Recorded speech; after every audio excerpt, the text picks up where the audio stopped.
to see such bright faces early in the morning. My name is Shalini Mishra. I am the Digital Transformation Officer for Sopra Steria India. I complete 27 years in the IT industry this year. I am a pure technophile, love technology, have been a part of this journey for 27 years. It's evolved from working on mainframes and AS400s, and now I'm heading digital. Within a services company, to create an engineering wing which creates IP, which creates products which go to the market. And it's a completely different ballgame from serving customers when they tell you what to do, and here you're building products which you couldn't take to the market. It's required a huge change in mindset. It's tough for me to envisage myself as a role model. Honestly, not. Women find it very difficult to talk about themselves. So if you were to tell me to talk about technology, very verbose, I can take you from the scratch. And I was telling them how many minutes. So they said 30, 35. I said 35 minutes. People are going to get bored talking, listening to what I have to share about myself. But anyway, here it is. It's just that I love the job I do, because it's pure technology. I love to create things. It satiates me, it inspires me, it makes me get up early in the morning every day and try to give my best shot to it. And if sharing this journey inspires a few of you to stay relevant and reach the heights of your career, I would be very satisfied from the session today. Okay? Let's make it interactive. Anytime you feel like stopping me, you have an instance to share, please do, because it's a very checkered journey and we all learn from each other. And that's the purpose of this session. Then just one question on your transformation. Is it like digitally transforming the services, or it's more on the product? It's both. So because we're serving some customers for the past 25 years, we understand their business and we know the area. So digital is slightly different from the typical, so there is a DTO and there's a CTO, right? A Chief Technology Officer who looks at what is the best solution for what the customer wants. And here the basic premise is the customer wants. He's aware of what he needs. In digital, there's a paradigm shift. The customer doesn't have any need for digital. You have to tell him that, look, if you try this out, this is the gain that you get. And normally the focus in digital is two-pronged. A better customer engagement for your clients, so those who are from the services would understand that. And the second is an operational efficiency that you can bring in their normal workflows. So there's a process that they're following. If you're able to bring some gains in that, in terms of FT count, in terms of better GTM, go to market, in terms of better SLA meeting, that's what they focus on, quality, so that's what the focus is. And in this case, the customer doesn't know. So you have to look at their workflow and propose something. And that's not easy, because digital is not pure technology. It's culture, it's business, it is technology, it is adoption, it is people. You may have the best bot in this whole world, but if nobody is using it, it doesn't make sense. I don't know if any of you use HDFC Bank for their services. Okay, they have this mobile app. They upgraded it. People actually went off their app and they had to bring it down and revert to the previous version. So it happens very frequently that you may build a very good thing, but it's not adopted. And I can tell you that it's been a journey for me as well. So success teaches you a lot of things, but failure teaches you a lot. And at my age, I'm going to turn 50 this year, you learn a lot. You've seen it, you've been there, done that, but you learn every day. You learn from your peers, you learn from your juniors, and you learn from your seniors, obviously. But most of all, you may learn from ordinary heroes that you see in your life every day. So my journey has been all about that. And the biggest strength for me has been, besides my team, my family as well. So I'm going to touch upon some personal connects here. Feel free to feel, if you feel that I'm impinging on the personal space and talking too much personal, just tell me to stop, okay? But women are like that. My typical day starts with talking to the cook about what needs to be done. But ending up talking to my team about whether Word2Vec is giving a better result or LSTM on Keras. So it's a complete mindset change that I go through every day. And that's something that's a part and parcel of our life. Right? All of us have families as well. So the basic idea is sharing my journey so that maybe you can correlate and pick up a few things here and there. Please feel free to ask any question that you want. Shalini, one question probably you may address during your speech. Normally when we do something new or unconventional, we normally face resistance from people. The mindsets are blocked. They're not ready to accept it. So how can we actually push them to actually adopt those things? You know? So that is a challenge we normally come across when we do something, you know, out of the box. It's always there. Yes. And most people are not ready to take that risk as well. Right, true. You know, so there is a very safe place called comfort zone. You know, you get up in the morning, I was working on AS400, I continue to work on AS400. Yeah, AS400 is not, you know, it's not dead as yet. All banks are still surviving on it. I could have continued, right? That's my comfort zone.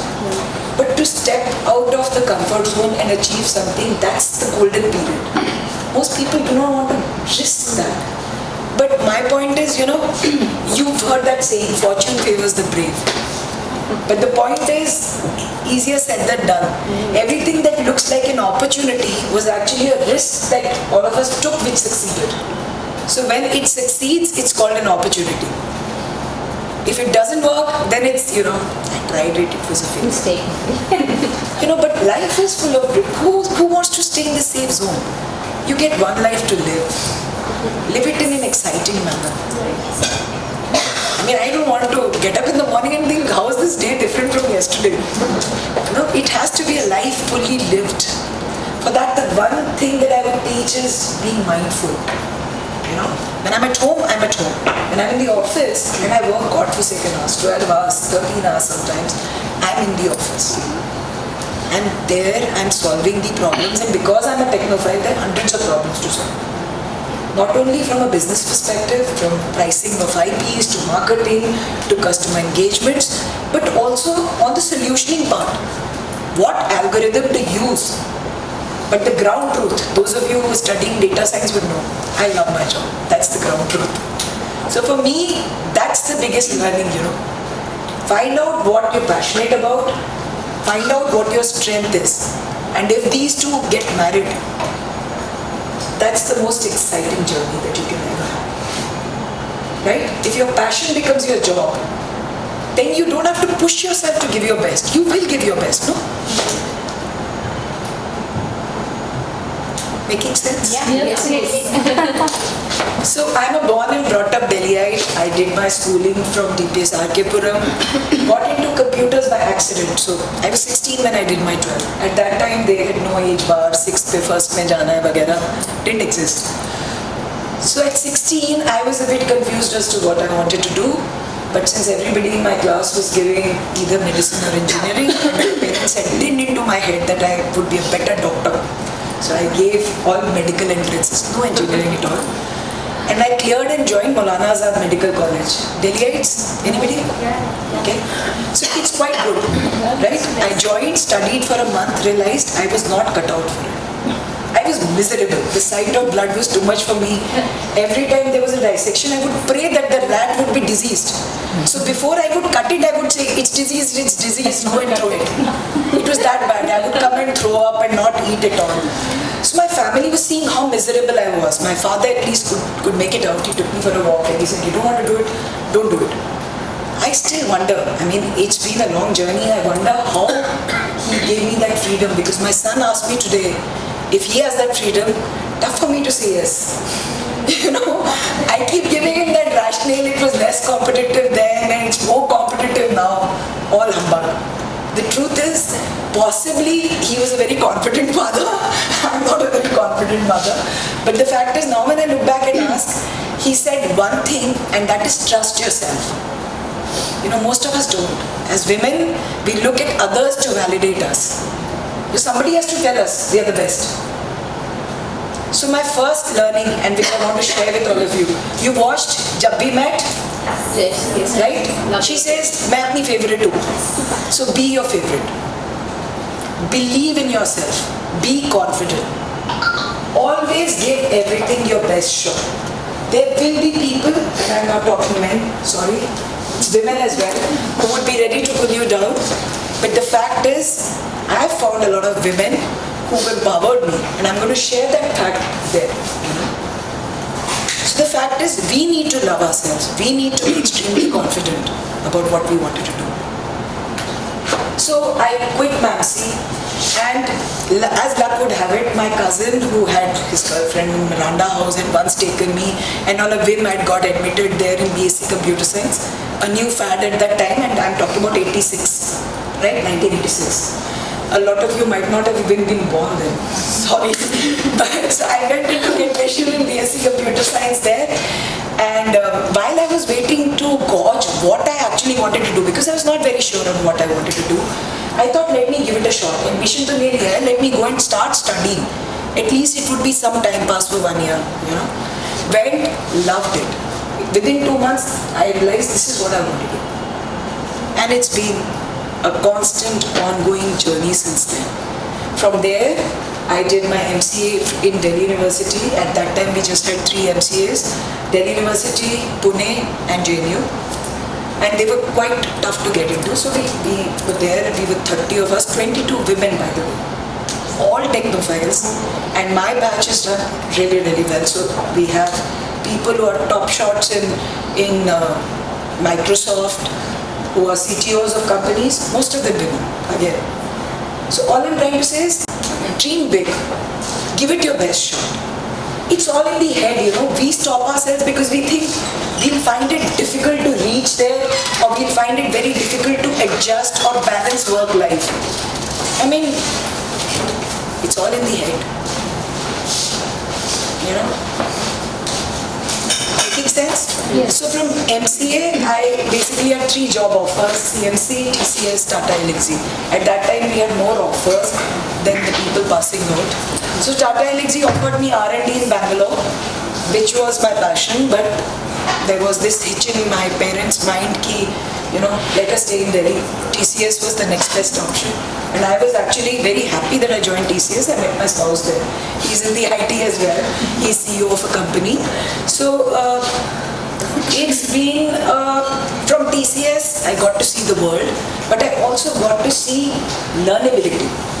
You know, at that time, the ITP1 was teaching us all technologies and then making us figure out what we are best at. So we had to give the top 3 options on the technology we wanted to work in, because there were 5,000 people at that point of time, and I'm talking about 92 when I joined. You know, Firoz used to work, Firoz Bandrawala, you might have heard of his name, Executive Director, EVP in TCS. He used to work very closely with the freshers, and he used to, you know, we had the freedom to walk up to him and say, look, this is what we want to do. So anyway, I chose AS400, started working in it, and that was the first time I made a product, so to speak. So in our free time, we were told to explore certain things. I created a tool using Oxscript, I still remember that, which used to convert code from AS400, RPG code, into C. And I just shared that idea with him, and I gave him a demo. And there was a customer we were pitching for, and with that tool we were able to save a lot of money. And that sort of started the hunger in me to create certain things and stick to technology, which I found was my forte. You know, I could marry business and technology together and see what fits where. And that's been my passion and my strength as well. So as I said, find out your strength. Also, sometimes you may call computer science an opportunity for me because it just fell into my lap by accident. It could be an accident, it could be destiny. But a lot of times it takes a lot of effort to find out what you want to do. You know, but find out what you want to do. Be passionate about what you want to do. Take ownership. Take pride in the work that you do. And that's essential, you know. It's only when you take pride that you actually do the best. Right? So TCS, I'd already got married. I had a son. This was 1997 that he was born. continued for 2 years after that, realized that, I was missing out on his childhood. And a lot of women would possibly correlate with me. Once their kids, a lot of women drop out. So there is some stats which says that nearly 50% of the women who are high potentials drop out once they become mothers because they possibly wanted to concentrate on the family. It was a very conscious decision on my part to step back. But that was not to say that I was not gearing up to go. I still continued investing in myself. I kept upgrading my technical know-how. I wrote blogs, I wrote articles, I did technical audits. I was a technology mentor to a few. At that time there was this .com build. So I was a technology mentor to a few companies. So I used to, So I used to do all that, and that kept me abreast. So I took a break for nearly 2.5 years. But that geared me up for the next stage. So when my kid went to school, I went back. And I was very fortunate that I found a boss who's completely supportive. So I was given a lot of benefits in the sense of I was given flexible timings. But that again depends upon how you are able to project yourself. What is your potential that you are able to illustrate to them? Right? एक हिंदी में कहावत होती है. All of you understand Hindi? Yes. बिन मांगे मोती मिले, मांगे मिले नबी. So मांगने से कोई कुछ नहीं देगा. But the point is, if you're able to convince them that you will be able to own a piece and deliver, time's never been a barrier, Flexible timings, half days. So I remember I used to work till he was in school, so I would be back by 3. But I would start my day at 8 in the morning. So drop him at school, go, complete my work, bring back home and take calls from home. So I still remember once I was in a call with North America. I was leading all North America projects, which is a big piece. And working, those hours in the office and taking calls from home. And this was TCS? Did you join back? No, this was Momentum. Momentum Technologies. It was a 100 people kind of startup at that point of time. But the good part, and this is actually a very funny story. So I was having a call with one of the customers, and during that call, our team was on board and all that, and suddenly my son comes and tells me कि ये संस्कृत का ना रूप सुनना है आपने. So I quickly turned and I said, थोड़ी देर चुप रहो ना. My team's pinging me back, we can hear you. Please. I forgot to put it on silent. But it's now a funny story because that customer, in fact, is a friend, has become a friend over the journey because, all these things, the networking, the investment, it should not be an effort. It becomes effortless when you think that the other person also is good. They're all doing their job. Nobody is trying to find faults with each other. It's only when you and them succeed as a team that we can move forward. So we, not I, is the mantra. And the other Did is... you ever feel that, women have to prove themselves all the more? Or when you change jobs, you have to start all over again and prove yourself once again? That's true for men as well. When you change a job, it's true for men as well. So, during my formative years, I come from an all-girls family. I have a sibling who's an architect and urban designer. So we were taught that, you are the best. You can rule the world. So it depends a lot about the family background as well. Education was the base in my family. My mother was very literate. She was a lecturer, double MA at that point of time, and so on. So there was a lot of emphasis on education, and education being very, very important for each of us. So education gives you a lot of confidence. I feel, verbosity, communication, that all comes with confidence. And your confidence can only come from your family as well as how much you invest in yourself. If you're confident about your capabilities, you will talk. So that sort of helps. But, changing jobs, men's same scenario. Women, I believe women have to work doubly hard because somehow there is this mindset that they're not very good technology guys. Especially in the technology. But I have a majorly men's team. So that I'll share later, the journey on the DPO part. But I have mostly men and very, very bright men reporting to me. But they're friends now. It's taken me some while, And I'll tell you how I got their respect because they were very senior, so I will be tackling that part as well. Okay, so where was I? So that was not a flowing conversation. Yeah, so I took a step back, but I continued to invest in myself, and when I joined Momentum, I started with those flexi timings and so on, and this continued for some time.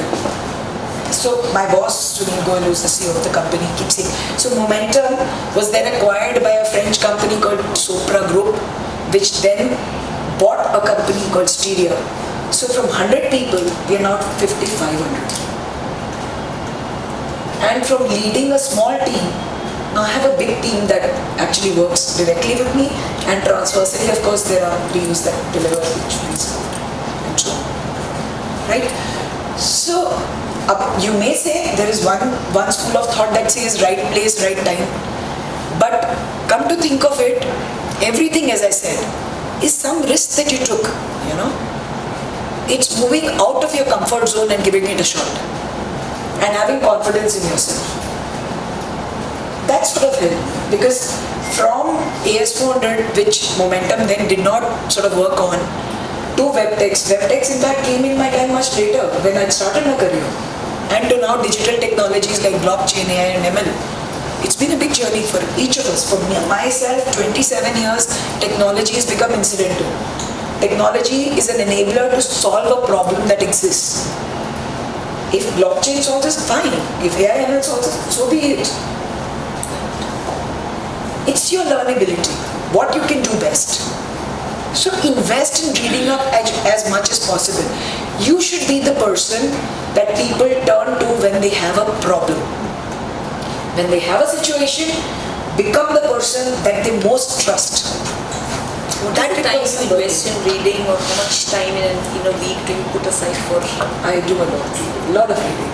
So as I said, I work 12 to 13 hours, but I'm a voracious reader. So I usually read for around 2.5 hours every day after that. So what kind of books or stuff you read? So I read all technology. All technology. All technology. I do a lot of pro bono work for NASSCOM as well. I'm a part of the NASSCOM Special Interest Group on Technology. I am a part of the organizing committee of NATC, the Annual Technology Conference. I've been from the inception. That's my passion. My passion is technology. So a lot of you possibly would realize this is what you want to do. You know, find out what it is you want to do and invest in yourself there. Read up. And a lot of observation comes from, I learn every day. There was a period of time when I sort of lost confidence. I had somebody I was working with who was not very, supportive. I was miserable. I would get up in the morning and say, oh, I don't want to go to office. So my mother-in-law, imagine, she's turning 78 now. मेरी बहू होगी इतना घबरा रही है जा.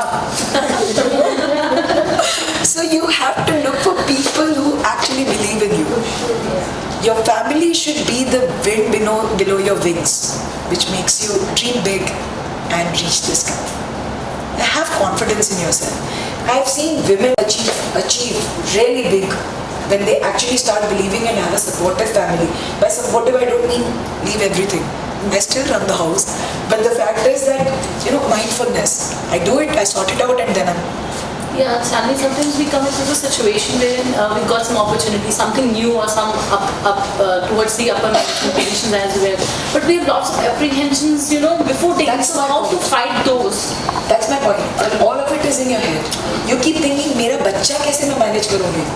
उसको भी तो 2 घंटे पढ़ाना है. And then confidence issue, मैं कर पाऊँगी, नहीं should I go for it? Or so all I can tell you is, again, I'm sharing my personal experience. I was a very hands-on mother. My son's turning 22 this year. He's studying abroad. He's completing his engineering, computer science with a minor in general business, and he's joining an investment bank in the AIML division to write algorithms. And it's all his achievement. I sort of left him after 8. He used to do it on his own. And when I used to take calls or work on my assignments, building architecture for a solution, he would continue to study. साथ में बैठते थे हम एक कमरे में. He used to feel मम्मा भी homework कर रही है. Which is the way to do. They look up to you. Now I'm at a stage of life where I actually look for him to come and tell me, Ma, you made it, Actually, that's true. So, I mean, find that inspiration within you. Be the role model for your kids. It will fall into place. You know, kids are very resilient. And barring guidance, come to think of it, how many of us actually look at each line that our kid is writing? None of us do. It's just that we've had it in our head that मैं उसके साथ रहूँगी तभी वो homework करेगा. They become responsible and they admire you a lot more.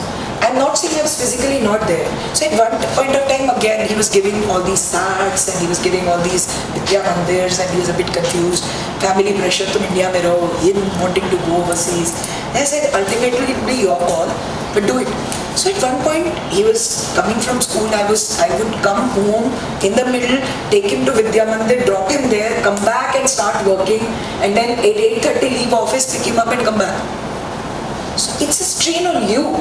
But that was the fun part because during the drive, we would chat, he would unwind, and we used to have, me and my son, used to have a Friday date. We used to go out to Theo's or any other restaurant for 1 hour, chill, just talk, so that he could balance the peer pressure in 11th and 12th. You know, these are tips that I picked up from a lot of my seniors. You know, you observe and you pick up. You sometimes share and you pick up.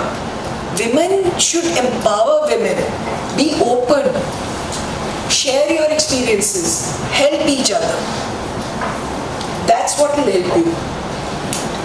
Right? So Momentum became Sopra Group. The North America business was getting shut down because Sopra is a French-based, Europe-based company, and they said, you know, we don't want to sort of spread too thin on North America, we are handing it over to another company.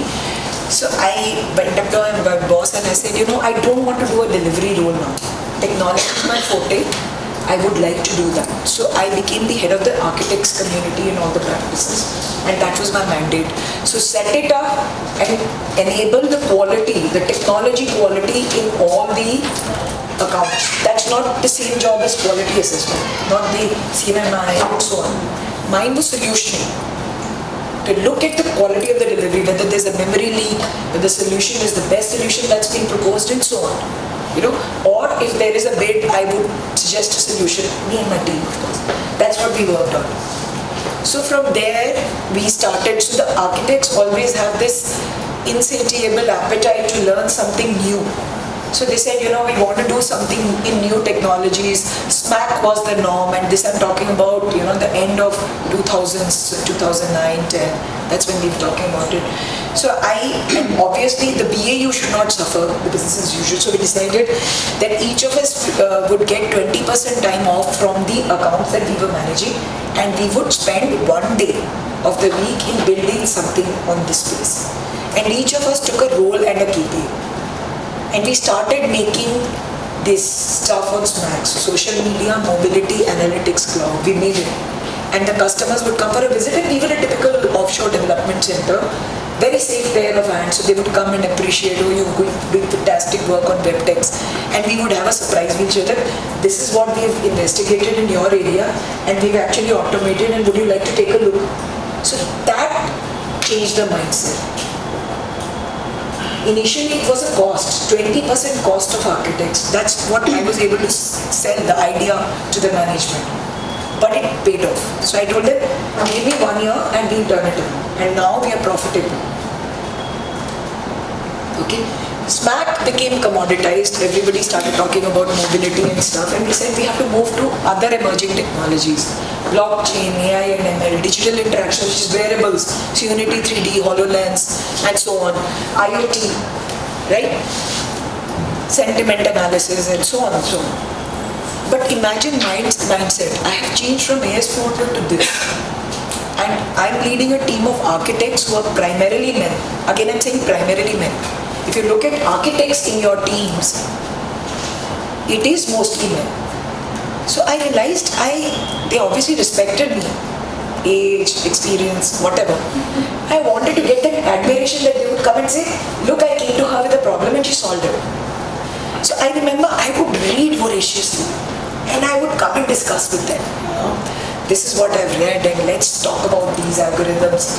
How is linear regression better than SVM, and what can we try and why don't we try Word2Vec and so on. I mean, read so much and looked at mathematical formulae and stuff like that. That's my second learning. Invest in yourself in terms of technology. You know, the future may not have too many people's managers. In IT industry, the more relevant you stay in terms of technology, the more the longevity will be. And you cannot get married to a technology and say, I will only work in this. No, I'm telling you, technology is becoming passive. Beacons, you remember, everybody's heard about beacons? The positioning, you could say, triangulation करके, you could, with some 100-meter accuracy, you could predict where I was standing in India. Nobody is talking of beacons now. There are other things which are even better. So if you're married to a technology, it becomes a challenge. Technology will evolve. Your conceptual clarity is extremely, extremely essential. Understand that. Correlate it to what you know as a principle. And generally look for patterns.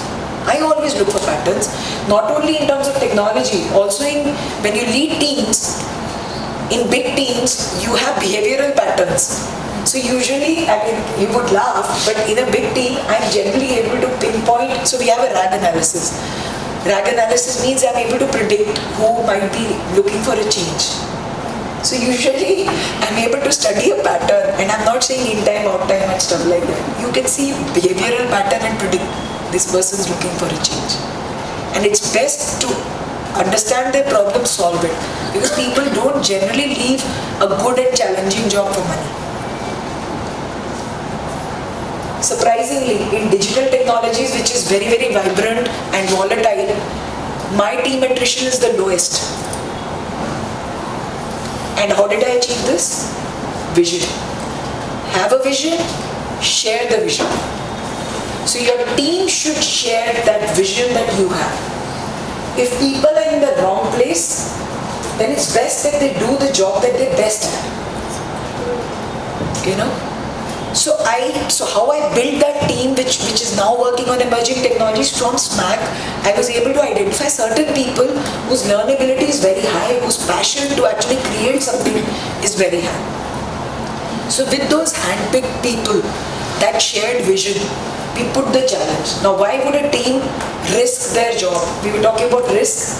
Why would they risk 20 years, 22 years plus experience for me? Because I have a vision. Again, the one thing that helped me is I gave them the freedom to fail. So the failure was mine. It was never exposed to the senior management that this thing is not worked. But the success was theirs. Be that leader. That inspires loyalty. That inspires engagement. If you cushion them from failure, because we are all going to fail at some point or the other. Nobody's had a 100% success rate, yeah? Right? Give them that freedom. And I again learned it from experience. So the first application that we built on mobility was something called Suprastereo Events. Now this was an app that I was very proud of. It could work on-premise, on cloud, native, hybrid, everything. We pitched it at the group level, so we have a 42,000 big group. And he said, look, we've created this, and they started using it. So it was multi-language. Nordic started using it, which had umlaut and everything, various characters and stuff. But I found my India team to be very reluctant to adopt it. So we had an event where we had 5,000 odd people, and I told them, yeah, you're using WhatsApp and messages, please use this. And they said, no, nobody's using it. I took that failure very personally. That the first thing I created which didn't work. You know, work in the sense that I wasn't able to convince the people to adopt it. So adoption, as I said, is the key.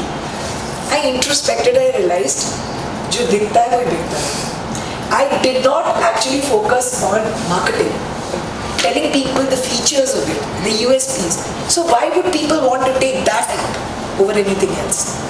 It's only you who know what this does best. Unless you talk about it, how will people actually know something you've created is of value? So the next time, again, this is again 4-5 years back, we started working on a chatbot. So Sopra had merged with Syria and the two policies were getting harmonized, and we realized another opportunity for us. We said, why don't we create a chatbot that people can actually on the desk ask the questions to? Because policies are the ones that impact people the most. मेरी कितनी छुट्टियां हैं, मेरी कितनी छुट्टियां कम हुई with the new policies and so on. So we used Watson, IBM Watson to create a bot. And this time I didn't make the mistake I made in Sopra Steria. So we created an entity called POPS, Policypedia of Sopra Steria. We talked about it, we talked about IBM Watson, we talked about virtual assistants. For a month we bombarded people with communication mails. And in the end when we launched it, it's a very funny story because on Azure, I put the thing that at max 50 concurrency, not everybody is going to log on. And within the first launch, 2 minutes, the whole thing crashed. And we realized what's wrong. And we realized we surpassed the 50 people barrier that we put. So we increased and we went on. And today it's been live for so many years and it's very well adopted. So failure teaches you a lot. Take it in the positive stride. Not everything will work. But there's a spin to everything. So after this, Sopra Steria became like an albatross around my neck and I didn't know how to talk about it because it became an emotional topic for me also, So I remember Kapil Dev, the cricketer, was coming to the office for a motivational talk and we were having a Q&A. And the management was sitting here, including the person who had actually decided not to adopt it. So I generally asked him that when the 1983 World Cup was what we were talking about, and he said you actually changed the batting order a few times.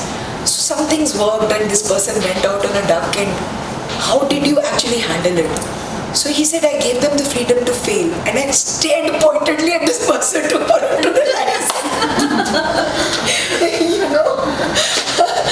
Sometimes there are indirect messages that you can convey to your peers. But the idea is for you to be together as a team. Never hold anything negative against anybody in the office because these are transactions. They move on and it's helped me in a big way. I mean, रात गई बात गई types होना चाहिए कि learn and impact you more otherwise. Yeah, than the other person. He's also doing his job. He possibly did not have the confidence at that time that he succeed. And today he's one of our biggest backers. So anything that happens, he comes to us, there's this problem, can you solve it? So things have changed, but it's required some bit of hard work. So as I said, give your team the freedom to fail. Think always of we. Now I talked about the bot that we created. How did we create a big IP out of it? So we had this bot which actually was, we created for HR. Now HR typically is non-technical. And when you're working on artificial intelligence, you actually need a lot of domain know-how. But you need technology as well. So my team is pure technology. So anytime HR team wanted a change to be made, they would come down and sit for 3 hours and tell them, "Nee, ye theek nahi hua, ye theek nahi hua."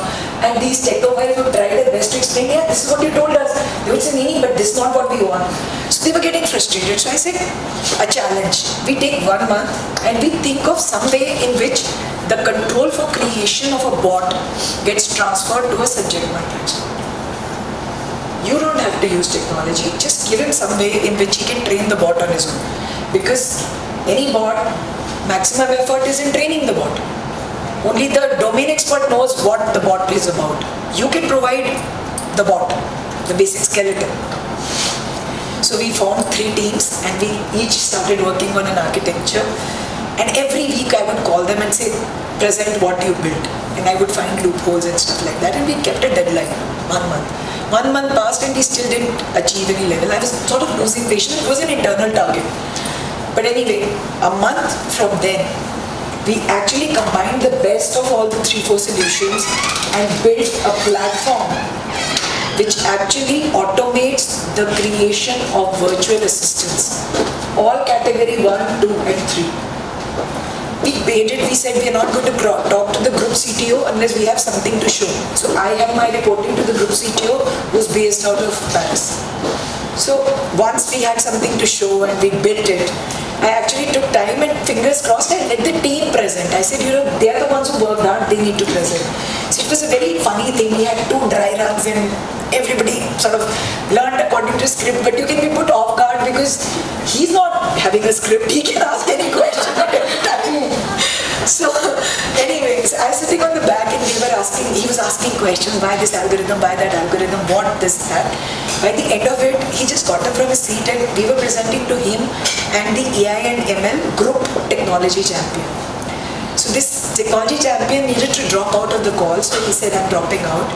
So Mohammed asked him, what's your opinion? And if you tell me that you don't like it, you're fired. So I knew we made it, So then because we are on the offshore development center again, so we got a team in Paris which worked on marketing and sales points. We decided on a pay-per-use model, and the next 3 months we just industrialized that solution. And today we've got 13 customers, a revenue of 2.5 million euros and more. And this has purely been created out of the initiative, which by the way was supposed to be the offshore development center. So from a small team size of 4, today we are 100 and I'm supposed to take it to 200. These are all pure technophiles. We have 5 streams: blockchain, AI and ML, IoT and digital interactions. And we work in purely this space. Any customer project anywhere in any geography is delivered out of here, and all IPs and products are created out of here. So it's been a journey where we've all challenged each other, but to build this equity where you're recognized as a center of excellence for digital, it's taken some effort. But imagine, again, I'm throwing it open to the women. You could be in that position. Take that risk. It's a risk worth taking. After completing 27 years in the industry, I can tell you that the past 7 years have been the most fulfilling. And I've led big accounts, you name it, and I've done it. So the idea is find out what you're passionate about, take pride in it.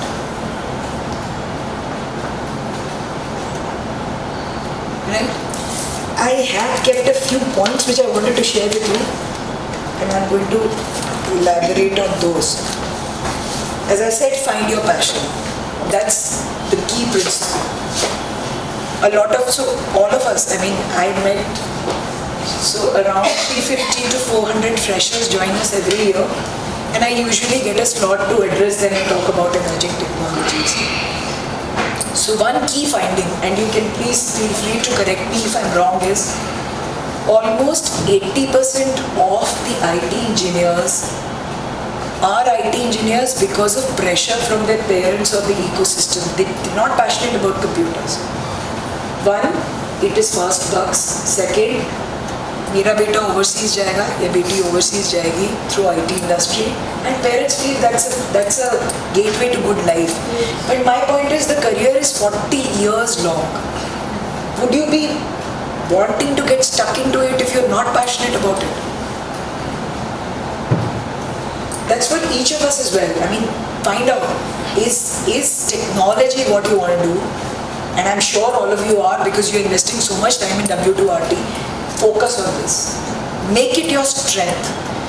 Become the person that everybody actually comes to you for any advice. Right? Dream big. So take risks. Dream big. वो एक क्या है, I can't recall the exact words, but वो है ना, एक वो पत्थर उससे मारो आसमान में, कहीं तो कोई सुराग होगा ना. That's the point I'm trying to make. Aim big. That's essential. Each of us have that potential. And women have an innate strength. They know how to balance various facets. So leverage that. That's essential. Grab opportunities. As I said, that's a risk that's excluded, but take those risks. Take that leap. Invest in yourself and be confident. That's the key word. Confidence. Have confidence in yourself. Become the most favorite person that you are. And mindfulness. And the other thing is help yourselves. And here I have an instance to share. So my CHRO is a lady. So when my son actually went to hostel, this was in 2015, he was traveling overseas like a concerned mother. I thought my life's ended. He's going and he's not going to come back and I don't know what to do. So we were having tea and she told me, you mad? Take this as an opportunity to take a leapfrog. Do what you want to do.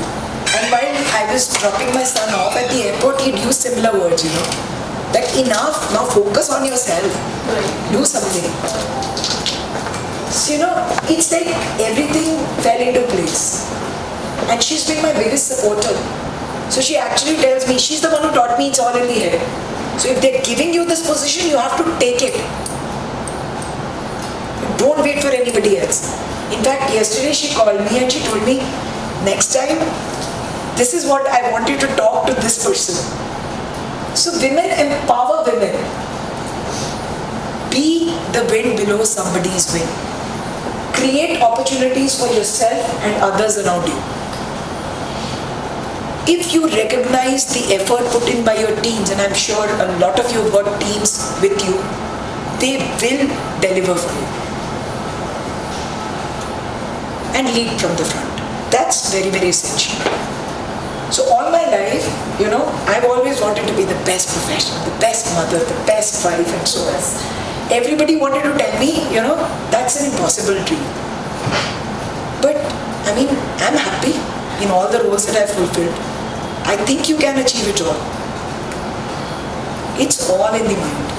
And I've taken that flexible benefit. So I told you, I used to work from 8 to 3, be back home, spend time with my child. And because I was delivering, nobody ever came and told me that, look, you can't do this because you're there physically for that many hours only. There's certain calls that you may have to make for personal reasons.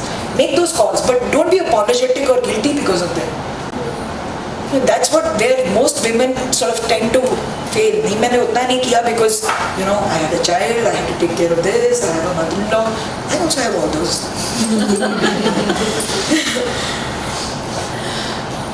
And that's not to say that I don't take care of them, touch wood.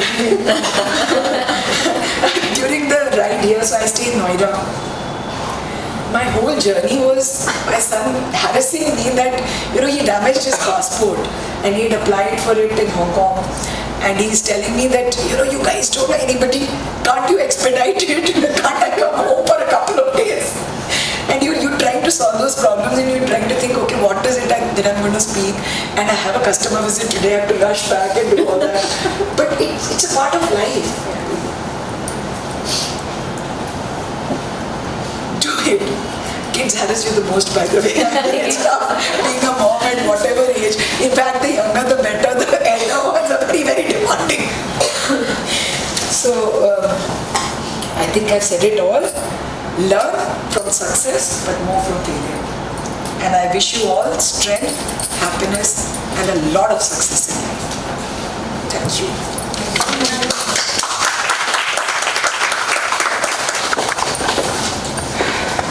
So any questions you have, feel free to, or any experiences you want to share. I'm actually quite, kind of amazed by your speech because I see you as a good technocrat, a good people manager, because some of the things that you said can come only with, being really good at that. And women are good at that, I think. And, also the business front.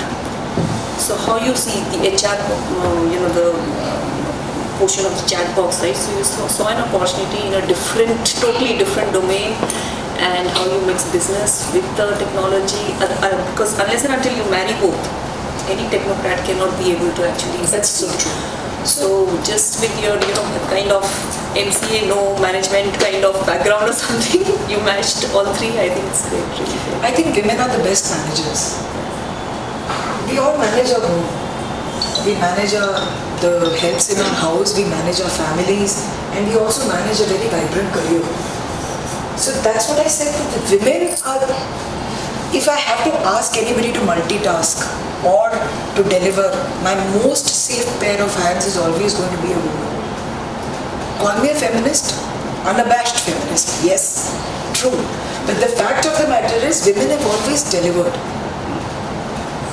And that's true, and I'm not fibbing on this at all. Although I have very few women in my team, I have no reason why. Maybe it's a very demanding career and somehow they don't see themselves investing so much time there, or they're possibly not very interested in technology. I have no clue. But the ones that are there are the most passionate ones who've always delivered. So it's actually very true, I mean, I just have 8 years of experience, but I realized this thing with women, if you give a task to women, they'll deliver it before time. But if you give a task to a man, you'll have to ask them, where are you with this task? Like, can you complete it by this time? I don't know why, but it's there somehow. Lazy or I don't know what.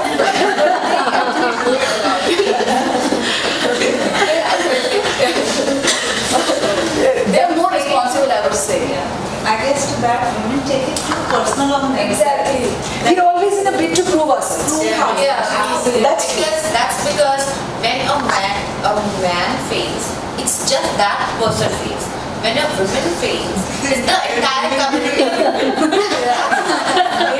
I never thought of myself as a flag bearer for a woman.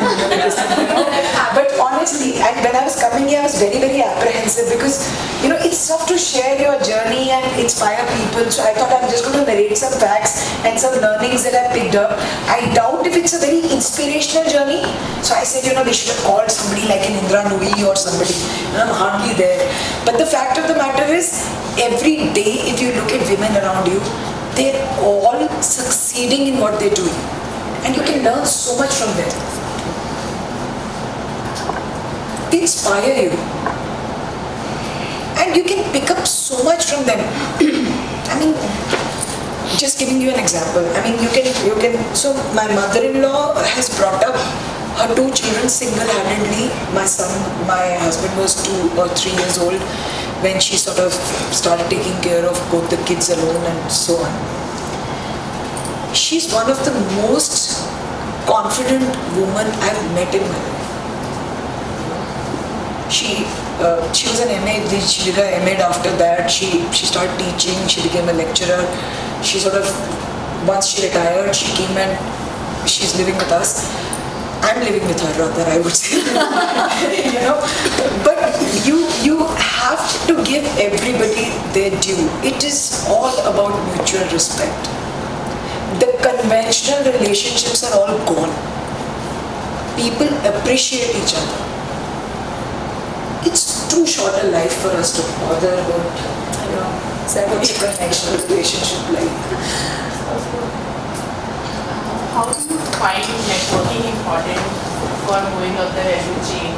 Because we know that men go out for drinks with their friends, but we always try that we have kids at home, it's better go back, and we don't spend that much time networking. So how do you think? So to be honest, I did not network for the longest period of time. I did not. And it didn't stop my growth.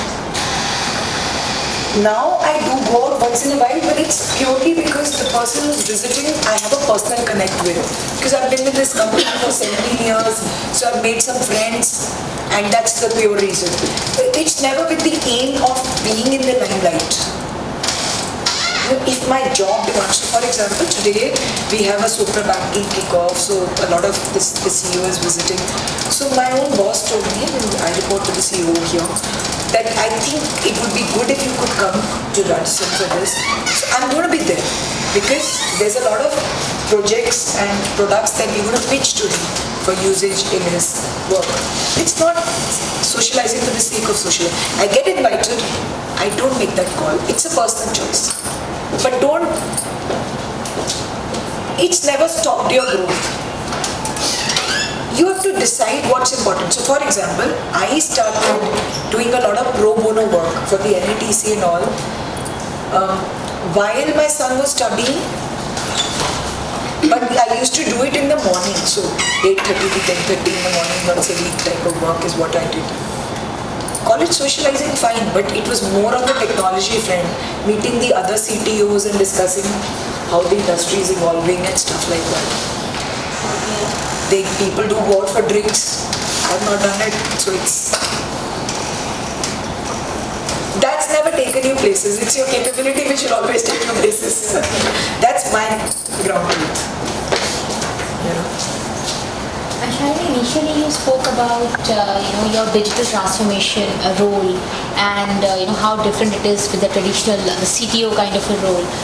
I wanted to understand more about how do you find balance in terms of, because for the CTO it's more of the BAU should go well, and then the digital transformation officer has totally different kind of priorities. How do we balance the two at work and So that's what. So initially my role was a pure CTO. To carve out the DTO, as I said, we put the 20% bar and the creation of it. Now it's become so big where the DTO role has sort of superseded the CTO. But what has worked for me is primarily having a very talented team which does the CTO office kind of job, so the solutioning part and so on. And the DTO's work is what is primarily taking my chunk of my time. So you will find phases in your career where you may have to prioritize one thing over the other. Make those calls on the demand of it. There is no hard and fast rule. I had somebody who told me he's extremely passionate about machine learning. I want to be in your team. So I told him, okay, but I need to see that passion. Why don't you do some work virtually? वापस नहीं आया पर रोज एक mail डाल देता है मुझे आपकी टीम में होना मुझे आपकी टीम में. Yesterday in fact I was in the morning responding that I have yet to see the passion, please block him. He's not coming to my team. Most people want to enter digital primarily because of that tag of working on digital. That's not the way it works. So for the internal rotation and so on, what I've also kept is that we give them a sort of gestation period, a 1 month or a 1.5 months. Because it's a different mindset. As I said, your technical know-how may be brilliant, but you need to be a creator, a researcher, and somebody who works on data. So somebody comes and tells me this algorithm is the best. My first question is why? Show me the data pointers, run scripts, baseline, quantify, give me the report. So you have to have that mindset. It's not perception driven that this code is good. So most people find it difficult to cope in that environment. Some people do. So I've had some youngsters who've done brilliantly. Somebody with 2 years experience who's actually working on my next IP, which is the Smart Ticket Advisory. It's about to enter the market again. So these are very, very young people who show that spark. Its age is all in the head. So, and by the way, I'm turning 50 this year, so age is not in the head, it's in the air as well. It's all turning white now. Related to age, like I just want to ask, I'm probably younger, and like if you go back in time, like maybe I'm 30, right? So 20 years back, like I said. So did you look front, forward? Did you see yourself coming to this point? I've been asking this question literally every women leader or somewhere I've been asking, and whenever I see a woman at some top position, running, heading a lot of people, I ask them this question. Did you see yourself coming there? Like when you were my age, what do you feel like? So, to be honest, the number of people reporting to me has never been my goal. I mean, even with 4 people, you can deliver the best. Even with 100, you may be falling apart, and yours may be the worst delivery unit of the organization. Yeah. So, one. Second, I always wanted to create things using technology. So, you can say I'm living my dream. I am. It's never been about the number of people, and if I had to relive this journey, which is I think your question, it would be the same. No, the question was around not really numbers part of it. I just wanted to know, like you said, you want to build things, but in terms of a path sort of a thing, do you think down a path, like this is the road that I want to walk down? Do you have milestones? Do you see or something like that? So I always dreamt big, I told you. Yeah. So I'm the most positive, the most ambitious person that you can meet. But one ground rule, and again I'm going to share it with, one thing that I always used to believe in is that you don't need to make anybody look bad to make yourself look good. That I've adhered to. So there are no comparisons, nothing. It's always been about what we are able to create and let your work speak. So in that sense, yes, I was ambitious. I wanted to reach a level. Possibly I wanted to start my own company, which I've yet to fulfill. I'm waiting for one day when I actually decide. But this is as independent as it can get, you know. I get the freedom to create everything. I just need to give ideas, and those are stuff that are actually, it's a very independent and non-hierarchical kind of setup, which is what I wanted. So I didn't want something that, even when I was young, I wanted that freedom, which thankfully I have. So does that answer your question? Yes. So during our journey, I mean your journey, I say to this level, as a part of human life, we face many challenges, maybe personal, maybe professional. So there are some points in life where we have to prioritize things in personal and professional things.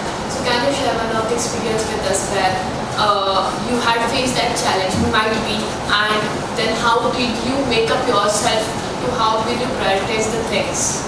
So I shared that. I think you missed that part. So when my son was around 2, I thought I was missing out on a lot of things, you know. So just sharing some funny instances. It's personal. So I think in English. I don't know why. Maybe. I don't know. But I think in English. So I used to speak to him in English. And my husband was very anti me. We are typical UPites. So my husband would say, you are anglicizing my baby. What is he going to talk to my mother about and all that? So I used to say, he's going to pick it up, you know. So I remember he was driving this tricycle and I told him that the drawer's open. So he wanted to tell me that it's my responsibility. And he said, that is your personality. So I was laughing and I said, you know, he's trying his best. But maybe I'm not there to guide him most of the time. So I went and said that I possibly need to prioritize my family life and possibly take a break for a couple of years. I did do that. But I did not stop investing in myself. So I kept reading, I kept upgrading my capability. I did a lot of technology audits. I did pro bono work. I was a technology mentor to a lot of .com companies and so on because that's my forte. And that kept me relevant. So when I wanted to come back, I had a platform to come back to. So you will have these instances, and I would never advise anybody to not prioritize your personal life. That's as important. It's extremely important. At the end of the day, that's what actually satisfies our soul, no? But balance it out. So you may have, career is a marathon, it's not a short sprint. So you may lose out a few promotions, so be it. But you're back, you're relevant, and you again rise the pinnacle. So because when I think of this, like maybe I'm married, maybe in a few years I'll have to take break, but then this fear, threatened No fear, it's all in the mind. will to come back be easy for me in the field, because the field I'm working in, it's very men-centered field. Which field is it? Into network security. So It doesn't matter if you're the best at your job, everybody would be willing to take you. If you want to come back and you don't find it, come and get in touch with me. If you're good, we'll give you. Okay? Honestly, it's all in the head. Keep yourself relevant. That's all I'm saying.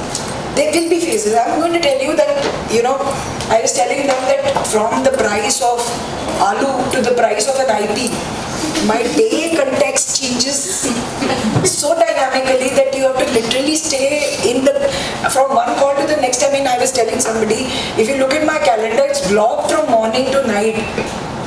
You don't get any slot to think, so your context switching has to be very fast. And what helps is mindfulness, staying relevant. You know, so don't compromise on one at the cost of the other. If you're taking care of your child, take care of your child, but who's to stop you from studying, taking these MOOCs, getting certified on various things? Nothing's stopping you, right? Again, bringing back my age, I'm turning 50 and leading digital, which is new technologies, and leading a men-centric team. I mean, when I also got into IT 10 years back, I did not know I of IT. And I'm talking about pure infrastructure component, and my manager was men. I told him very clearly that, see, this is men-centric. Or 90% or 95% of your organization is men. So how is it that women are, how are you seeing that you will be able to support? Because I just came back from my maternity, but there was an excellent support system from both the sides, and I was able to kind of cope up so well that I delivered so well, and I understand it well. So you will find a lot of such stories. You need to be very good. So that's what I've been telling everybody. Be the best. Be the one that people turn to when they have a problem. Being ambivalent and sitting on the fence doesn't help. Decide what you want to do and go headlong into it. Which is what she did. Yeah, but one question that I have is, basic question even I keep asking myself, what is my passion? Because I have been into multiple roles and everything I try to do my best.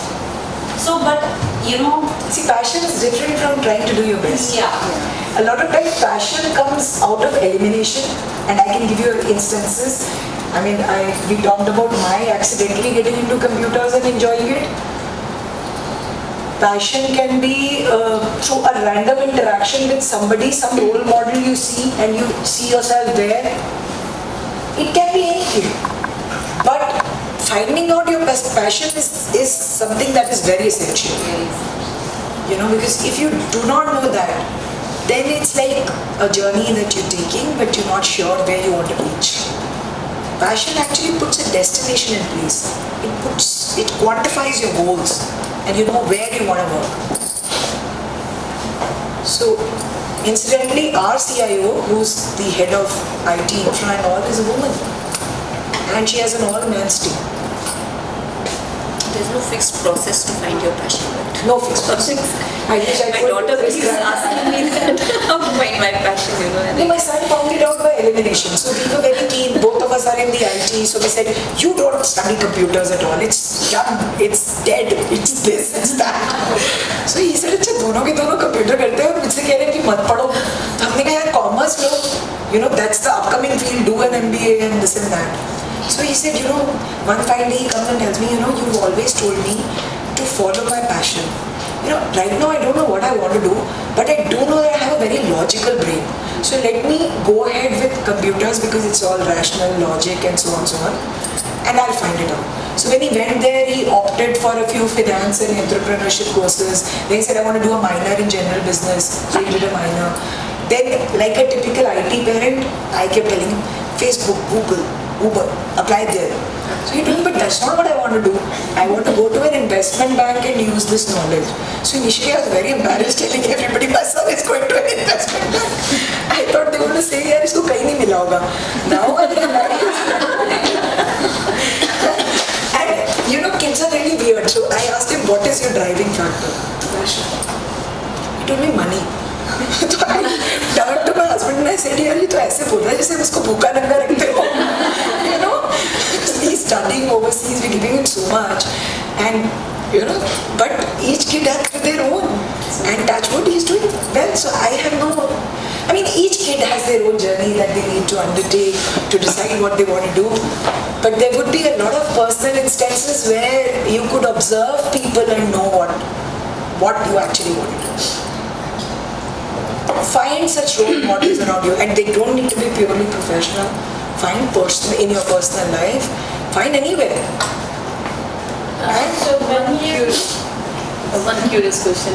Did you have the mentor ever in your journey, or you felt the need of it to guide you further? This is going to be a very funny story. So my husband is 3 years senior to me, and he set up the investment banking division for TCS, and now he is the CEO of Intellect Design and so on. So the funny part is that he always tries to mentor me, but I don't listen to him. So I tell him that everything you tell me, I don't know what I don't have to do. But unconsciously you learn from each other. You actually pick up a lot of things. But I don't have a formal mentor except Sunil, who's my COO. So whenever I am confused about something, I just walk up to him and I tell him, 30 minutes, I need to discuss something. So I pour it out, and usually he has a solution. He's more a people's person, and generally our issues are more people-oriented than technology, because that I can solve people. But so informally he's there. But formally, I've sort of never had anybody who sort of has mentored me and said, look, take this next step. So I've had a lot of supporters who sort of encouraged me to take that leap, but no formal mentor who's going to tell me that, focus on this or focus on that. And it's tough. So when because then is when you realize, okay, now it was enough time and your kid was used to having you at home. And that I did when he started going to school. So as I said, I would drop him in the morning, so around 7:15 is when it's school. I would drop him and drive to the office, start my work, and then end it around 2:30 so that I was in time when he was home.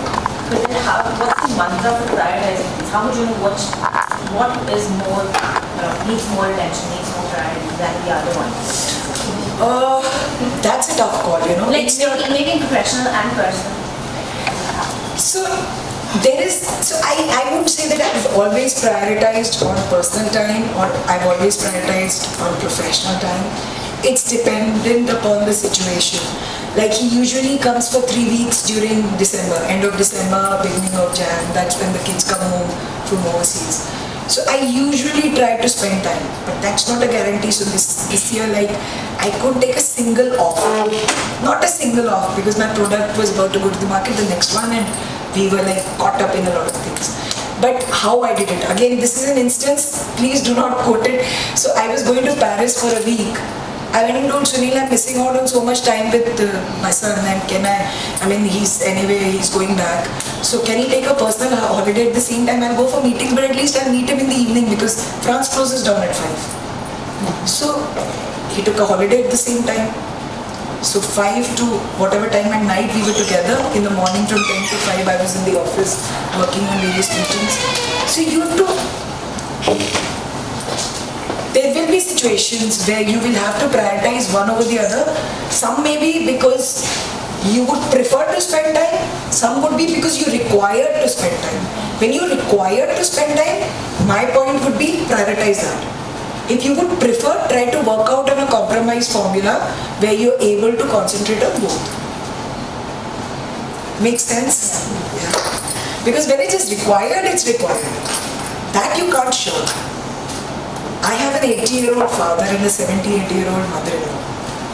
And I take care of both of them. So my mother-in-law lives with me, my father lives somewhere away with a servant. But the point is, they are my responsibility, no? So on Saturday, if they have to go to the doctor, they have to go to the doctor. And they're so demanding that the driver can't take them. It has to be me. So one's eye is getting dilated and they're saying, where are you? So at that time, you're taking care of them. That's true, and they've done so much for you, so you have to give it back.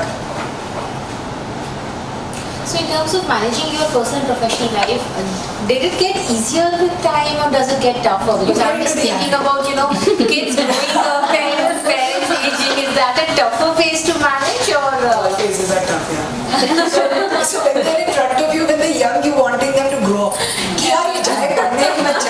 Exactly. So the first semester when he was gone, it was so tough. And he actually did well. So he had this selection from Oxford, from UIUC, and he had one from HKUST. According to me, it was a done. I said UIUC, great for data sciences, go there. He got a double major in dance and computer science. Oxford also computers, my mother-in-law's option was there.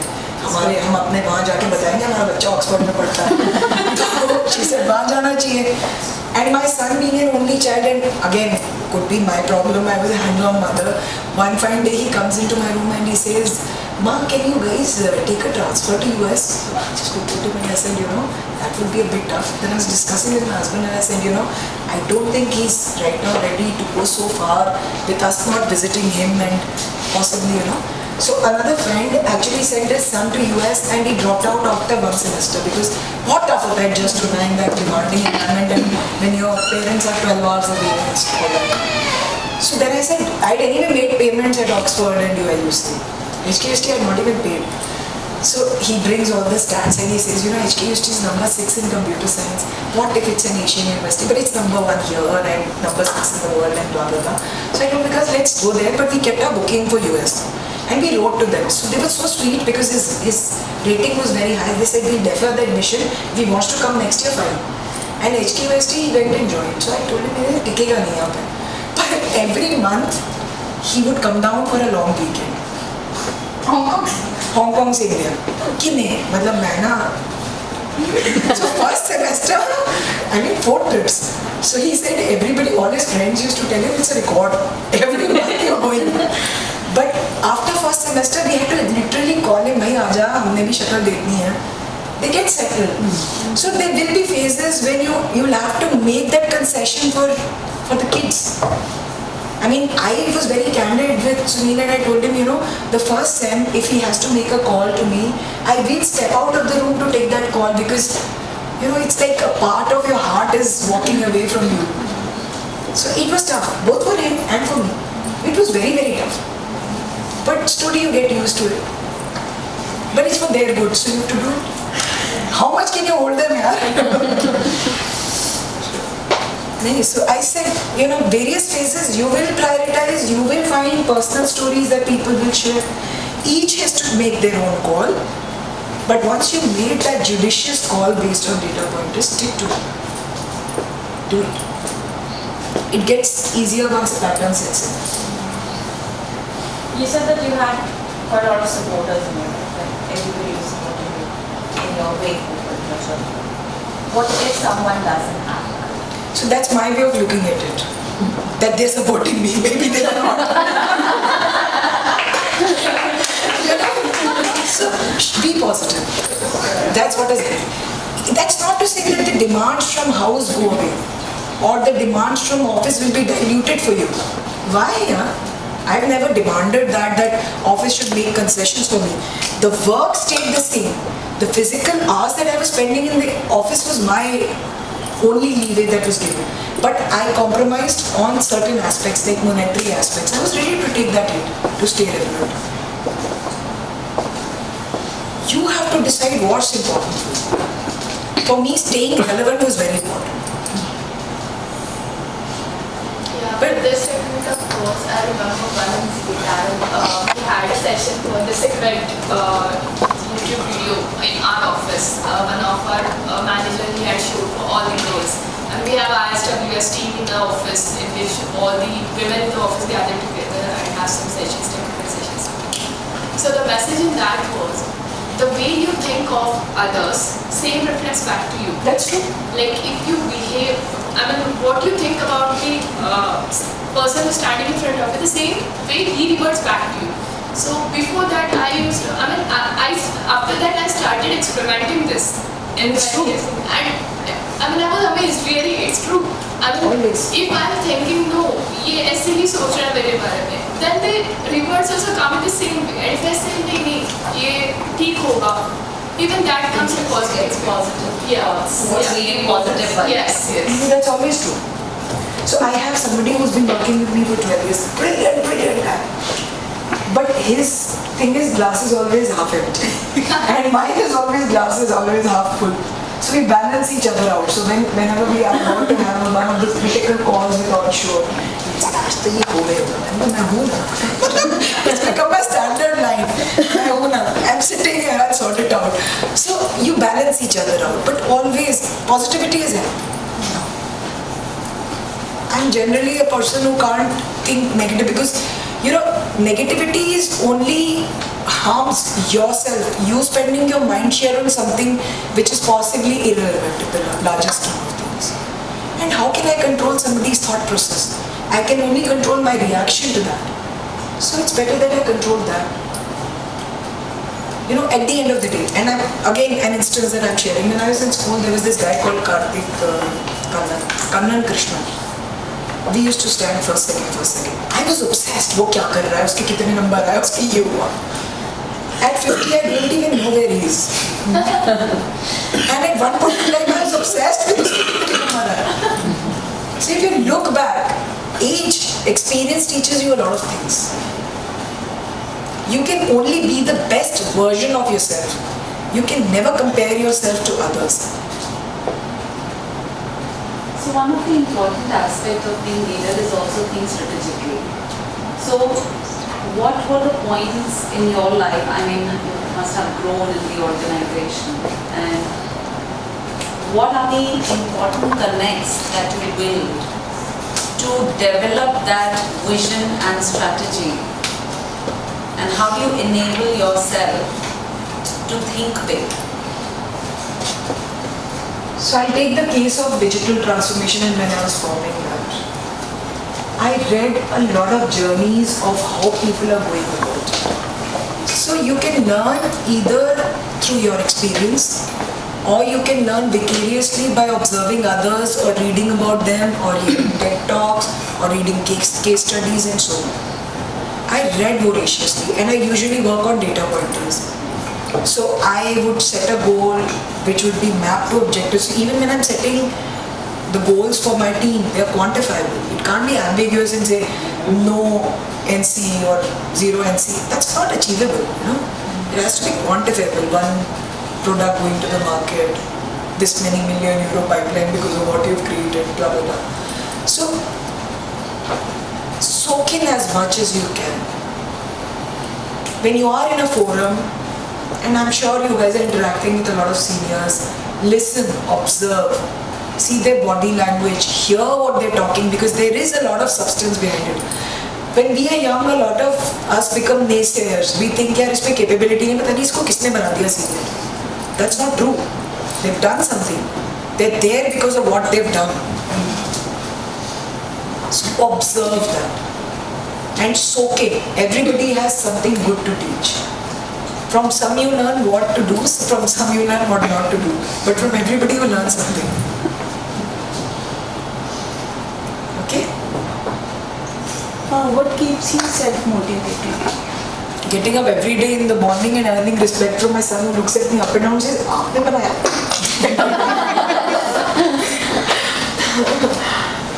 No, really. Then with a lot of pride he comes and tells his team that his mother's doing this. Possibly that could be my motivating factor. The other could be when I look at the faces of my team which really is gearing up to build something. Third is the fact that I've been able to create an engineering center of excellence in an offshore development center for a French company. That's a big achievement. It inspires me to do good. So you have to find these goals and factors which drive you every day. Somebody having trust in you could be a good motivating factor.